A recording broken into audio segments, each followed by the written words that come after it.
Hello, and welcome to the New Mindset Who Dis podcast. My name is Case Kenny at case.kenny on Instagram, and this is my weekly podcast where I create short, no BS episodes dedicated to helping you be the person you're meant to be, leave your comfort zone, and live a fulfilling and purposeful life.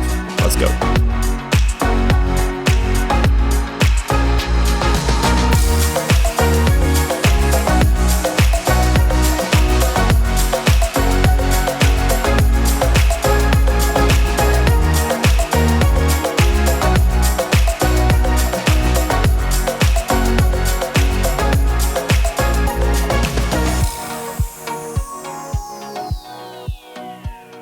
All right, welcome to a special episode of New Mindset Who Dis. I think it's special because I've only done a couple episodes on dating and relationships, and they've always been the most popular ones, so I figured got to give the people what they want. But this time I was like, you know what? Instead of going all Case Kenny on you guys, talking about how you need to embrace your hoe phase or telling you an awkward story about your boy getting ghosted or something like that, I figured I'd bring in someone to offer some fresh perspective. Decided to bring in the big guns. I decided to bring in someone who certainly has had his fair share of relationship drama experiences, perspective, all very much in the public spotlight. You might know him from The Bachelor season 21. You might know him before that from The Bachelorette, Bachelor in Paradise. You might have seen him on Dancing with the Stars. Maybe you tune into his podcast, The Viall Files. He's a man who is definitely taller in person, so I'll give you that. I've got the homie Nick Viall here with me today. How are you, man? Good. Thanks for having me. Of course. Nice to be here. It's funny. We were just talking beforehand. Nick is from the Midwest, like myself, and I look at him. I look at me. It's like a before and after. I'm super pale, Midwest. Nick's out here living in LA, all tanned up. How are you liking it out here? I like it for that reason. Yeah. I have a better complexion with a little bit of sun. That's nice. Say, man, I feel like I'm happier. I've only been here for like 12 hours. I just feel like it's nice. You just go out. I don't like lie out or anything, but Yeah. You work out outside for a good 30 minutes, and that's all you really need. Yeah, no, I feel that. My thighs are a little white, though. What's that? My thighs are a little white. I don't take the time to. Yeah, the full body experience. The full body tan. Yeah, maybe I'll work on that while I'm out here. But cool, man. Well, I appreciate you coming on, and I want to hop right into it. And to be honest, I don't think I've ever watched a complete episode of The Bachelor, Bachelorette, anything like that. And the way that I know you before all that, so like I'm like unbiased. Like the Nick that I know was the Nick from like your Instagram stories. Someone posted something a couple months back from your Ask Nick series that you do, and it was some dating question, and you answered it. And I was like, wow, holy shit! Like that was like a really great answer from my opinion. Like that was really awesome, and I really appreciated it because I don't, but it was cool because it was like a long-winded. Clearly as someone who overthinks things, and your answer was like one sentence, and it was just like boom.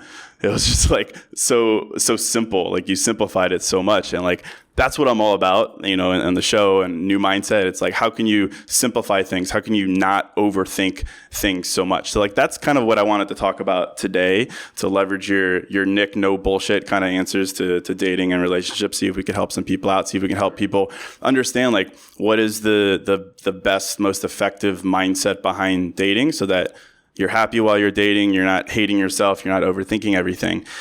So that's what I figured we'd talk about. And I think the best way to start with that is something that I heard recently. Someone DM'd it to me. It's this thing called the taxi light theory.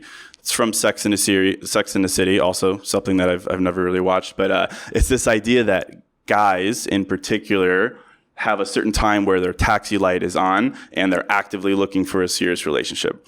Otherwise, if their light isn't on or it's like a flashing yellow and a girl gets into the metaphorical cab, like it's just the shit's not going to work. And that's the theory. And it comes back to this idea of timing is everything in relationships. Do you believe that? I think that simplifies things way too much. But I certainly think that timing is important. I ask people to ask you questions, and a lot of the questions were around timing. How do you know if the timing is right? How do you know if you're ready? Like things like that. So I'll just throw that at you. And I'd love, what do you think about the taxi light theory? Is that legit? I'm just hearing it now, but yeah, certainly timing matters. I mean, there's no no arguing that in certain situations, timing plays a role when people meet and things going on. But, I'm also kind of a big believer in people will like to use timing as like an excuse for not getting what they want. It's like, oh, it's just not the right time, and so I'll just wait things out. But usually I find, especially with men, but I think people in general, is that if they really want something, they'll make it happen. And so if you are, say, pursuing someone in a relationship and it's not working out for whatever reason, and you make kind of have the excuse of timing, it might just be they're not that into you. Yeah, it is a great excuse. I find that guys, I think guys will fall harder than women in certain situations. I think women sometimes generally get the stereotype of they tend to lead with their emotions more than men. But I think when men really fall for a woman, they get even more crazy. Yeah. I think men can really lose it, so to speak, when they feel kind of helpless and powerless with their emotions. Is that like probably because they're not used to? Is that like an ego thing? You think they feel helpless because like, oh, what is this feeling? Like, what is going on? I think it might just be they're not used to it. Yeah. They have less experience of leading with their emotions and opening up about those things, and when they do, they can really kind of be very emotional.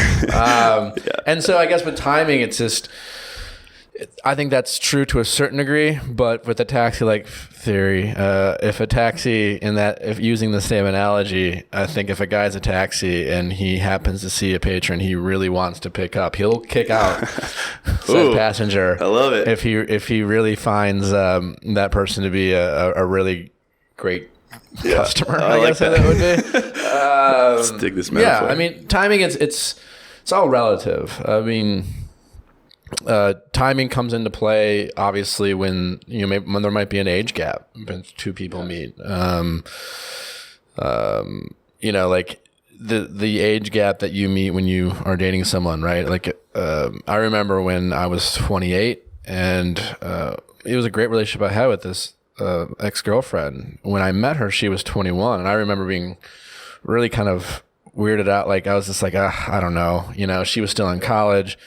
It was a 7-year age gap, which really isn't that big of a deal. It was more that she was so much like at the point of her life, she was in this point of her life where she was still in college. I was 6-7 years removed from college, and it was we ultimately dated for 2.5 years, and she was a great person. But sometimes that timing issue of there were some years in which 21 to 25, 26, I think everyone really grows up a lot and kind of figures themselves out. So that can be an aspect of timing in terms of where you are in each other's lives. I think post-college, there's variables, but everyone's kind of in that, you're done with college, you seemingly may have some sort of career or not, but, and then if you're looking to settle down, that could happen, right away for you, early in your 20s, right after college. And for other people, it might happen later. So you're all kind of generally looking for the same thing. And ideally, I think hopefully you meet someone who, there's that kind of going out stage and party stage of that people might have. And I remember when I was in that relationship, it was a big deal for me to just be like, well, if I'm going to do this, I got to make sure that this person has experiences of the things that I can't hold them back, and so that timing can matter that way. I've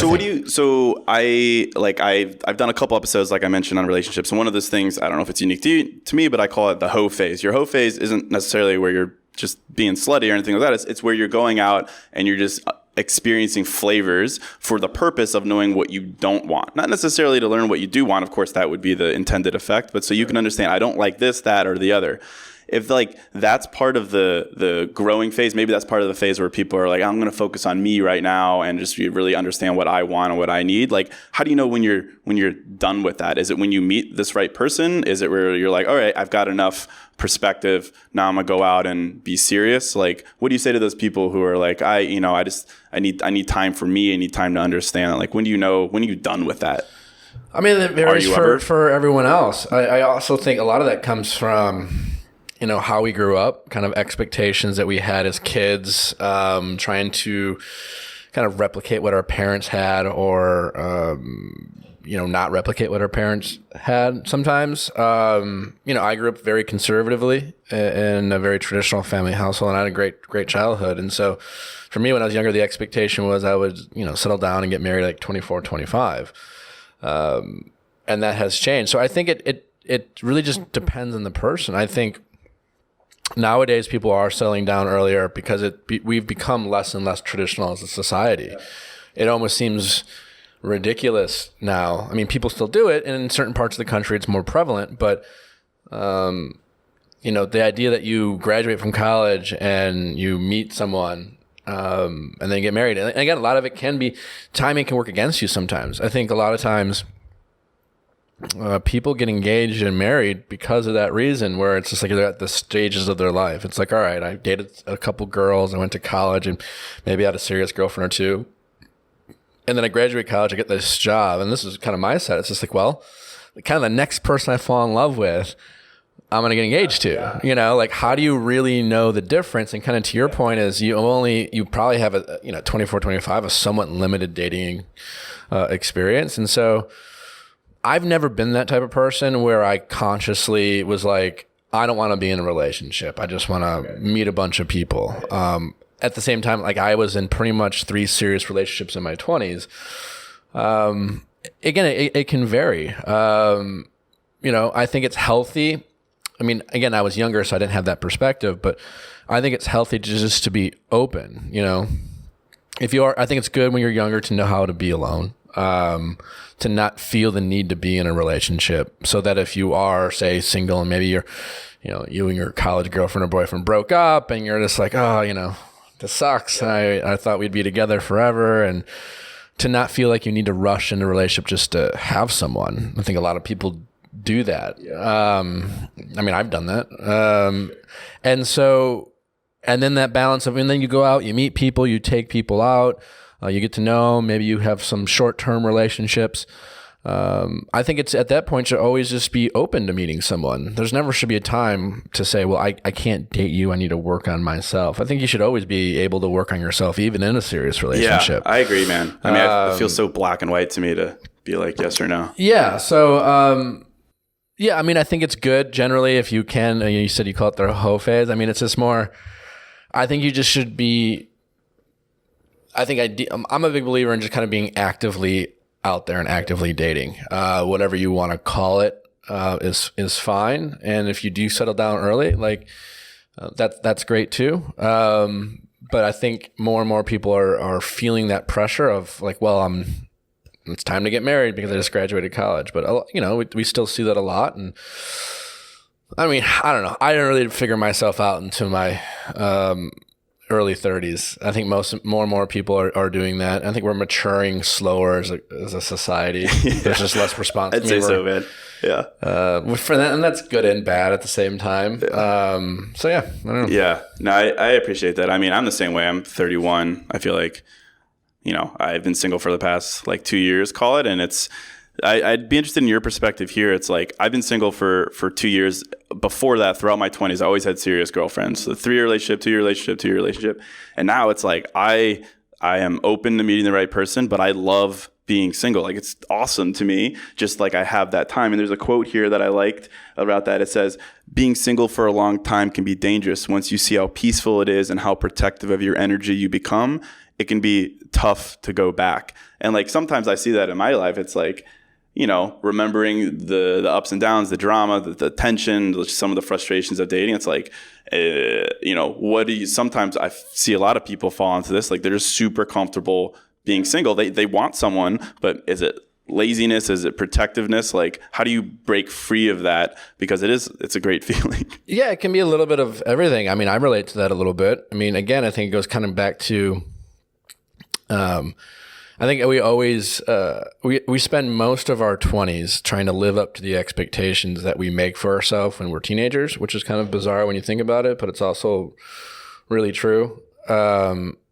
when you're a late teen, you have all these like, again, dreams and aspirations and plans for yourself. And then you get into your 20s and realize that some of that was probably not realistic, but yet you weirdly are trying to make those things happen. Again, whether it's something as like, I'm going to be an assistant manager at, some regional bank and drive a certain type of car. I mean, we all do these things, or settle down and get engaged and married. And for some people that works out, for some people it doesn't, but we weirdly, bizarrely are setting the expectations for ourselves when we're teenagers. Yeah. And I think if you don't settle down, to your point, you start making a little bit more money, you are in and out of relationships, and then if it doesn't work out, you become single in your late 20s, and again, you've grown up, you have some perspective, you've had some ups and downs in relationships. Again, now you've made some money, you're getting more comfortable in your own skin, and I think you are in that sense a little bit more protective of just jumping into a relationship. I mean, when you're 21 and you meet someone and you feel those sparks, you're just like, I think I love you. Yeah. So I guess we should date, because that's just what you do as soon as you like have some sparks fly with anyone. And then when you're 29 or 30 or whatever, you've had a few other relationships and maybe you've had some heartbreak. And at that point, it's like, well, you seem cool and we can hang out, but like, I don't know yet, Yeah, and so, and then part of that is, again, like maybe you're a little bit more protective of your time and your heart. And sometimes you just have that perspective of saying, I don't need to jump into this relationship. And there is a bit of a balance, because now it's, sometimes in our culture, we have a paralysis of choice with dating apps and social media and the access to all these people. Yeah. What do you think about that real quick? Cause that was one of my questions. It's like, for me, dating apps it's a great validation, great ego thing, but then it's like there's unlimited flavors and varieties, and like I could literally swipe all day and never settle. Is like, how do you combat that, knowing you could find somebody like, wow, this person's really interesting, I should explore this, but at the same time this girl's really hot and it seemed like we had a good time, like keep swiping. Like how do you move past that grass is greener kind of mentality? I mean, it can be tough. I think it's just kind of having the awareness of deciding what you really want. You might, to your point earlier, like maybe you don't really want to settle down anytime soon.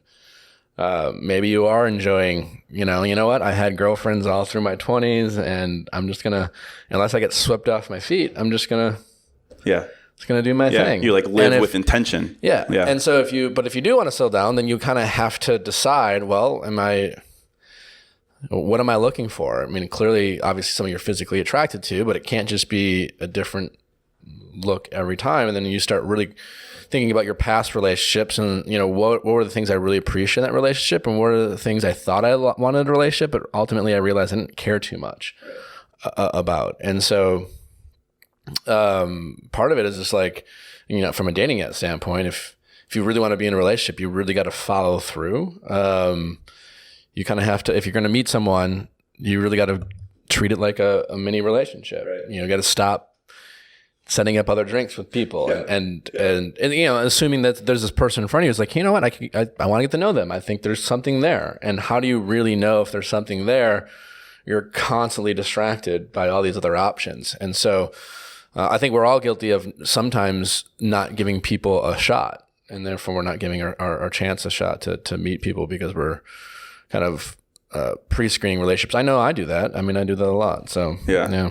One of the things that I find a lot of people doing, obviously I'm Mr. Mindset all day. It's like, you could think about being intentional and being self-aware, but a lot of times it's like, it's tough to do that. Do you think people unintentionally self-sabotage relationships for various reasons? And if so, like, how do you combat that? Like, one of the thing that prompted this question, I was watching some videos about you just to catch up on like kind of what happened on The Bachelor and whatnot. And you had a line you said to Vanessa, you said like, you don't want to fight it anymore. Like, do you think people unintentionally fight like falling in love or moving forward or being committed, like and unintentionally they're sabotaging this with what they do? Maybe it's apps, whatever.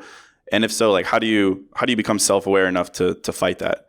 Like, it sounds good in theory. It's like, I think sometimes it's just figuring out what you, I think, a lot of times my questions with Nick, or when I ask people questions, is that people say they want one thing, but they in reality want something else. And so I think we're often not honest with ourselves of what we're actually wanting. And I think it's easier to look at our actions versus what we say to ourselves or to our friends of what we want, kind of to figure that out.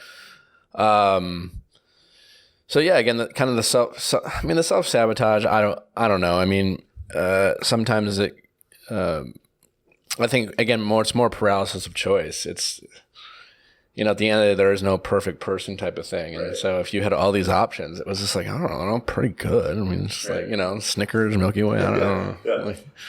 It's like, if I had to pick one, I don't want to pick one, Right. And I think we kind of do that with the people we date. Right. So how do we make better decisions then? Is there how do we become more confident in the decisions that we make? I've done all these episodes on big dick energy and confidence, and how confidence comes from experience and also comes from intention and things like that. When it comes to dating, you're coming off 5 or 6 relationships that didn't work out. You're coming off 5 or 6 really shitty Bumble dates that just went nowhere. You're starting to lose hope. How do you regain the confidence that 1, you're going to find someone, and 2, you're going to make the right decision when it comes to yes or no towards the people that you're dating? How do you Yeah, I mean, for me, I always kind of say people really show confidence when they show vulnerability. I mean, the big dick energy, small dick energy kind of stuff. It's usually people who are. I feel like the bigger energy is to kind of just not pretend that you don't have flaws or you don't have insecurities. And I'm not saying you constantly are whining about the things that bother you, but you're not pretending you're all that. And then in the sense that I think in dating and relationships, let's assume we've dated a few people, we've had heartbreak or broken someone's heart. And either way, regardless of who's breaking up with who, there's some heartbreak there. And I think people get afraid about wasting more time, Yeah. Now people always be like, oh, well, we dated for 3 or 4 years. And it's like, well, I mean, you can keep making a bad bet, or you can kind of get a new hand. But we kind of feel like we're already invested so much. And then subsequently, when we are free of that relationship, I think we are a little bit more protective of wasting more time. And so we don't want to jump into things. And I think, having that confidence to say, this could also not work out, but I'm not going to be afraid to give it a shot if you really like someone, as opposed to just being like, I don't really know. And I'm just going to, it's probably not going to work out. And there's some insecurities there and some lack of confidence by constantly not being available. Yeah. So one of the things that I noticed from spending a lot of time on the internet, Instagram quotes, and things like that, there's this whole mentality that, you're men and women a lot too. You're a beautiful goddess. You're a 10. You're amazing. Your personality is the best. You're just an absolute amazing person. You should never settle for someone who doesn't completely deserve you. You need to find that perfect person who deserves you, who deserves your energy, your self-worth, all these amazing things about you. And it's kind of, I think that's absolutely true. Of course, you should find someone who deserves you. But what does that mean? There seems to be this ego thing that don't even look at that guy. He doesn't deserve you. How do you know if someone deserves you? What does that even mean? I don't really quite like that phrase I think people kind of use it almost a little too liberally of what they deserve. Usually you deserve as much as you're willing to give. And so if you are, and people don't often, that's usually not as equal as they think they are. I don't think anyone deserves the world just because they're hot or they make a lot of money, but yet we sometimes have a way of valuing those things. And so, I think in relationships, you only deserve as much as you're willing to give. And so, I think what I've noticed a lot in the podcast and in my, answering people's questions is I do think women have, a tendency to, weirdly enough, not for everyone, but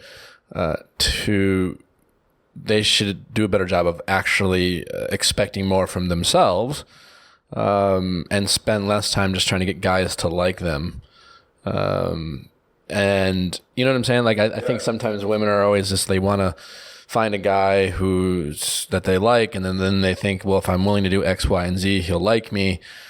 And I think the people who are just willing to do, they know what they're willing to do for a relationship in a person, but they also know how to kind of hold their partner accountable to say, well, I'm doing a lot and you're not doing it. You can only do 100% of your half. So, I don't like that phrase of like, I deserve X, Y, and Z, especially when you're, like in a dating app or at a bar, just be like, why deserve someone who looks a certain way or makes a certain living or whatever. It's just more, are you compatible? And then in that relationship, your actions with each other, it should be a lot of reciprocity. Yeah, for sure. Yeah, I mean, I think that comes back to what you were saying earlier. I think you can get to that point where you're starting to look beyond things like looks and money and whatnot, and know what you're willing to put on the table, know what you want to see on the table, and that comes after you focus on yourself. You mentioned it earlier. You said that, you can date and focus on yourself at the same time. I think people oftentimes think that's mutually exclusive, or they'll get in a relationship and all their self-growth goes out the window. They just like forget about it. Yeah. So like,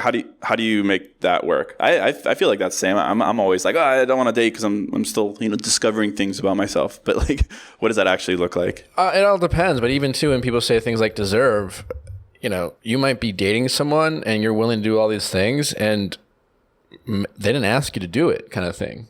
Well, I do X, Y, and Z and I deserve someone who loves me the way I love you. It's just like, you're probably right. You're true, but they don't. So maybe, I don't know. Like I think people have to be honest with themselves about that. And so if you're someone who likes to do, if again, you're talking about love languages, sometimes people will, express their feelings and love for a certain way and not feeling it like it's appreciated. And so, you can fix that through communication and understanding each other, but you can't make someone love you the way you want to be loved. Hopefully you're communicating and finding, and that's when it comes down to compatibility too.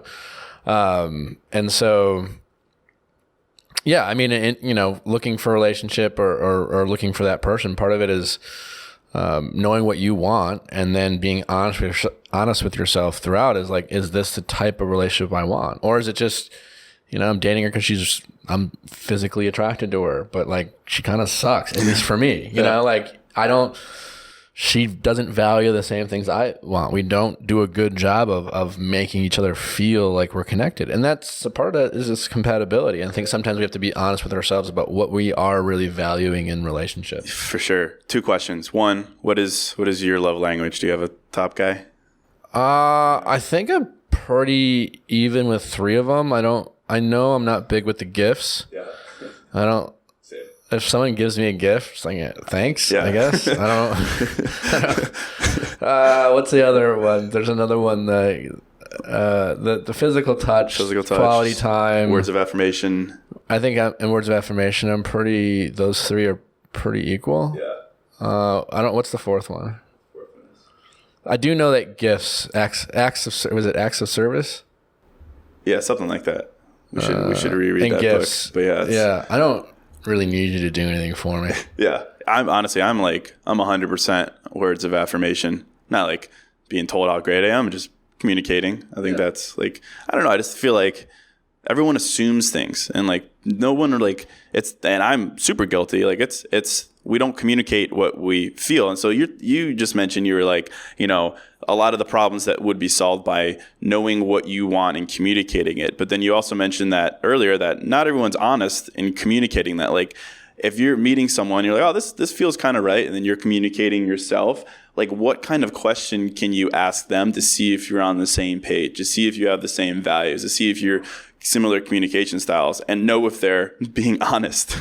Part of it is just kind of like getting used to talking to each other. I mean, that's the art of conversation is kind of a lost art with text messaging and social media being what it is. But was dating loved giving gifts? I mean, I'm not big with it, but I'm like, I could do that. It's like, sure, if that makes you happy, sure, I'll do that. I don't want to feel like I'm buying your love, but hey, if me just thinking of you and going out of my way to do nice things in a way of like, oh, I got you something, but it's from the heart kind of thing, I could do that. So it's just a matter of kind of communicating. I think I don't think there's any kind of magic questionnaire you find, but a lot of it's checking in with yourself about what you want and what you value. And I think sometimes when we're younger, We like to jump in relationships, and it's hard to kind of decipher kind of the excitement of a new relationship versus like, are we really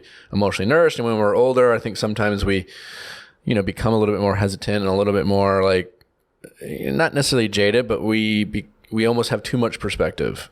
We're not willing to really get to know someone because we kind of, sometimes we become more selfish. We become comfortable in our own skin.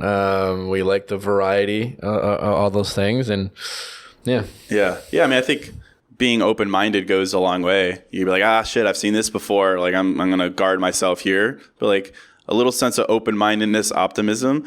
I mean, I dated a girl, I remember, and like going back to the love languages thing, like I always just try to communicate in physical touch. Like that was what I thought she liked. But then a couple times I would get her like a banana when I was at a coffee shop, and she would go nuts. It was like the biggest sign that I loved her. I was like, oh, okay. Yeah. Like, so like, there's either things are changing or whatever. But it was I can keep giving you bananas. It was the silliest thing in the world. These little small things. So I think that, that makes a lot of sense. One of the things, I'm looking at some of the questions that people sent me, like, say you're in your mid-20s, late to mid-20s, and like, you're open, you're feeling in touch with yourself, you're understanding more and more what you want, but like you just keep striking out. Like maybe you're doing dating apps, maybe you're meeting in person, maybe people are setting you up, and it's just like L. Like the question was, how do you not lose hope when the hopelessness of finding someone seems overwhelming? I have friends who are like, this is like, man, like another shitty date, man, another guy who ghosted me, man, another relationship that went nowhere. Yeah, like, it can be overwhelming. It can be hard. I think if you feel like you're in that rut, you might want to take a step back and, give yourself a timeout. I think we should always be easier on ourselves. I mean, the reality is again, kind of going back to dating culture and how it's evolved over the years. Lots of times we would settle down based off of timing of where we were in our lives. I mean, the divorce rate is what it is for a lot of reasons, but my guess is probably because we would marry the wrong person because we just got married. I mean, the maximum minus death, but the maximum amount of people that you're going to have a relationship with that won't fail is one. That's the most. You can't have more than one relationship that never fails.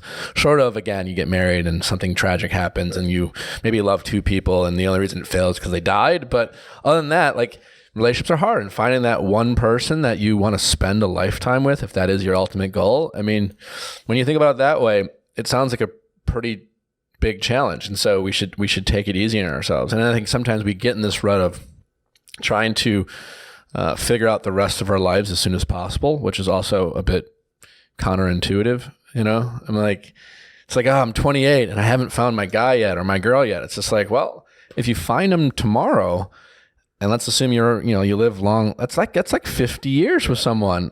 I don't care who that person is or how compatible you are. Like 50 years is a long time. And so I guess what I'm saying is, don't be such in a rush to figure out the rest of your life. And if you feel like you're striking out all the time, that problem is probably you. I mean, you're the one constant in that equation is you. And that could just be, and my gut would tell me in most of these situations is that most of the people you're chasing and striking out with are people you don't even really like that much, would be my guess.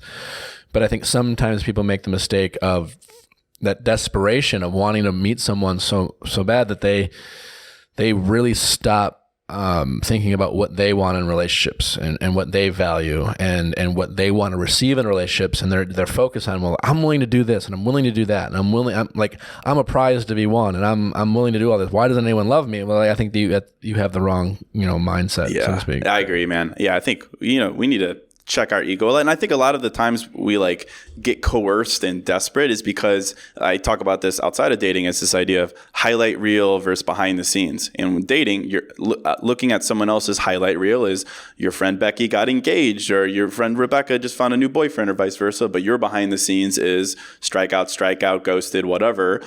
but you don't realize that everyone else has had the same behind the scenes. And so you get in your head so much about your failure and you're the only one and you're alone and what is wrong with you. And then it's just like becomes overwhelming. And that's because you're so coerced by what you're seeing. Do you find that to be true? Totally. I mean, I think everyone has their own bullshit, and we, again, have become more and more self-involved. And I think everyone feels sorry for themselves.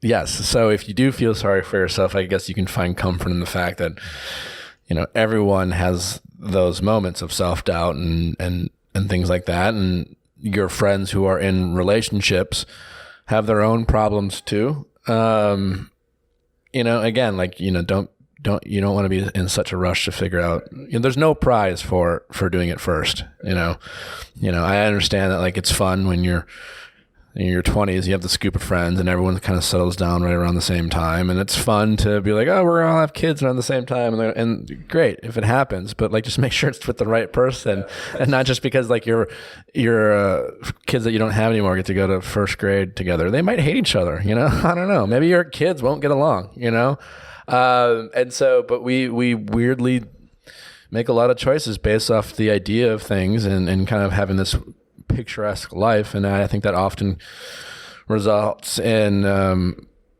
sometimes making choices we wouldn't otherwise make if we were just kind of comfortable with letting things play out.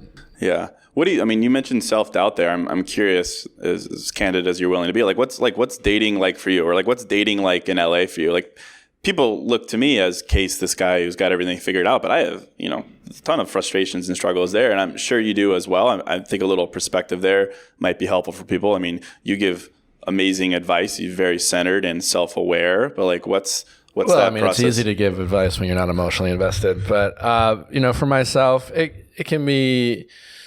I think dating's hard everywhere. Certainly, LA has its challenges, but I go back to without like. I'm choosing to live here. There's good people everywhere. There's bad people everywhere. Name me the city where someone's like, you gotta move here. It's amazing to date. Right. I've never heard of it. It's utopia for dating. Just like, I don't know, like five girls that I could easily marry tomorrow. They're all amazing. I just don't know what to do. And so, most of my dating problems probably come from me in a sense of trying to figure out. And again, I've kind of to your point when we talked earlier, I've probably gotten a little too comfortable in my own space and my own skin and my own schedule, and harder and harder for me to figure out, well, what's the difference between this person and this person, and like, I probably make the mistake of not wanting to waste my time, so I don't really try with anyone. It's kind of like. I think sometimes we make the mistake of trying to replicate those feelings we had in our 20s. It's just not, unfortunately, it's like not going to be the same. Yeah. I think we just fall in love differently in different stages of our lives. I mean, I'll never be able to replicate the feelings I felt for my first girlfriend when I was like, I love you. I don't know why. I don't even know what this is, but I'm losing my mind. And that's funny and exciting, and it's scary, but also it makes you feel like it's really sincere and earnest because you truly are like, you're like, I'm losing my mind. And it's harder to do. And I don't quite honestly know if I ever really want to feel that way, because some of it is just kind of that lust kind of feelings. And so, yeah, I mean, I make all the same mistakes as other people do. Yeah. That's a good question. What's the, how do you know if it's love or lust? Like, for guys, I mean, that's tough. It's like you're looking for initial physical attraction, and like sometimes it gets confusing. Which one is it? Are you forcing emotional attraction because you're physically attracted? I mean, to simplify it, I think for guys, it's like, do you care about what they have to say when you don't want to sleep with them? Right. Yeah. After you slept with them, if you still find them compelling and you want to hang out with them with sex not being on the table, then that's a good sign. Yeah. It's harder for guys to, I think it's different. Men and women obviously are different that way, but sometimes guys get very confused about their intentions if they're physically attracted to someone. And they're like, I will do anything for you. And they're earnest and they believe it. And they're not, I think that's why sometimes it's, you need to be careful with the words you say to people when you're dating early on. because you don't want to, make them feeling like you're falling in love with them if you don't really know what that relationship is yet, so you can take it slow. Especially, I'm just only speaking from more like the hookup culture where like it's pretty common now to meet someone, maybe go on a date or two. And if there's a physical attraction, you're hooking up pretty quickly. Right. Other people might be different. If you're dating someone, it's like a 2 or 3 month process. Like generally speaking, I don't think much is going to change if you end up sleeping with them and you already really enjoyed them. Right. But I also don't believe that in the waiting just because you think you're going to get judged. I mean, if you wait a week or two versus 2 to 3 weeks, if they enjoy having sex with you, they won't have sex with you again. And if it was like fine, they may not want to, and they may realize, well, okay, well, I'm good. Yeah, that's not going to change whether you wait a week or two. What's the difference there? But if you don't want to sleep with someone because you really want to get to know people, and you really, then do that. But like waiting a week or two versus 3 night dates versus 7 dates, we have a really strong foundation that could take months, maybe longer, to really, so that sex isn't like that's not going to change the foundation of a relationship. But like 3 dates versus 5 dates, 7 dates, it's just playing silly numbers games. So everyone's different with how they value sex and what's important to them. But sometimes we overcomplicate. Yeah, for sure. And we make stupid decisions when that's on the top of your mind. So I want to ask one more question, and then we'll wrap this up. But kind of along with everything, there's a popular blogger and author, Mark Manson. I don't know if you're familiar with him. He wrote that book, The Subtle Art of Not Giving a Fuck. Super popular. It's that orange cover. He's got this theory or philosophy. I don't know if it was in there or just on his blog. It's called the fuck yes or fuck no theory. It's like when it comes to dating, if you can get to a point where you're introspective enough to talk to someone, to get to know someone briefly, and then check in your head, is it fuck yes? Or if in your head, are you excited? Is that person like, wow, yes, fuck yes? And if it's not that, then it's fuck no, and you move on. To be able to make these snap decisions, these gut reactions to people as best you can, like that's the way to navigate dating. And I feel like a lot of people gravitate towards this. I feel like we're on similar levels here. Like I'm super comfortable right now, and I delude myself into being like, it's not a fuck yes, so I guess it's a no. And that's because I'm comfortable with myself. So I'm not looking for a fuck yes. I'm not attracted to that type can be, of answer. I don't know if I buy into that. I think that can be a real dangerous way of operating. It's very binary. It's like, well, again, like if you're talking about like just as guys, I mean, we kind of lead with our physical attraction a lot. And so if you meet someone who, like, again, people can be very charming at first. There's some people who make great first impressions and some people who don't make good first impressions. But those two, how they are as people might be drastically different. That person who might be just like slightly awkward when they meet new people, but once they get really comfortable, they're really great and they open up, or the other person who's just like really charming at first, but they're kind of shitty. And then you are physically attracted to them. So if you're walking around being like, fuck yes or fuck no, like you can really, I don't know if, especially, I feel like that's a dangerous way of operating and the culture that we have is making snap judgments. I think we do it a lot. I think we're all guilty of doing that a lot, but how do you really know someone? I mean, yeah, listen, at the end of the day, like I think I'm selective and picky enough that like, I'm comfortable with being alone. I'm comfortable with, I don't need someone to Netflix and chill with on a Sunday. I don't need someone to go to the farmer's market with. And so if I really want to spend time with you, then I really enjoy you. And so like short of like being so needy that you're like willing to say yes to like just having company, then I would say if there's an interest there, maybe every day you check in and say fuck yes or fuck no, but I don't know, snap decisions, especially for guys who are clouded by the judgment of like, how much of it do I just want to sleep with them? I honestly don't know. Yeah. You don't really know until you've slept with them. Yeah, exactly. And so, and again, this is based off the idea that you are hooking up within the first couple weeks. Because how do you really know that person? Yeah, I agree, man. dating and relationships, I feel like there's so much advice. There's so many people telling you things like that. So many people talking about taxi light theory. It's like, at the end of the day, and to just kind of wrap it up here, you and I are talking about being as self-aware as possible, not leaning into these ideas that there's certain things that make someone deserving of your attention. And really, like everything comes back to you. Like there's it's not black and white. You're not open for business or closed for business. Like if you can get to a stage where you're self-aware enough to know your shortcomings and to have an idea of what you're looking for, like that's like the best way to approach dating. It's not falling into these traps of yes or no, or like some equation that needs to be matched. And I think a lot of that comes down to, what we're seeing on social media or what advice your friends are giving you who like aren't living it. Like, yeah, advice from friends can be dangerous too. Everyone's willing to give an opinion.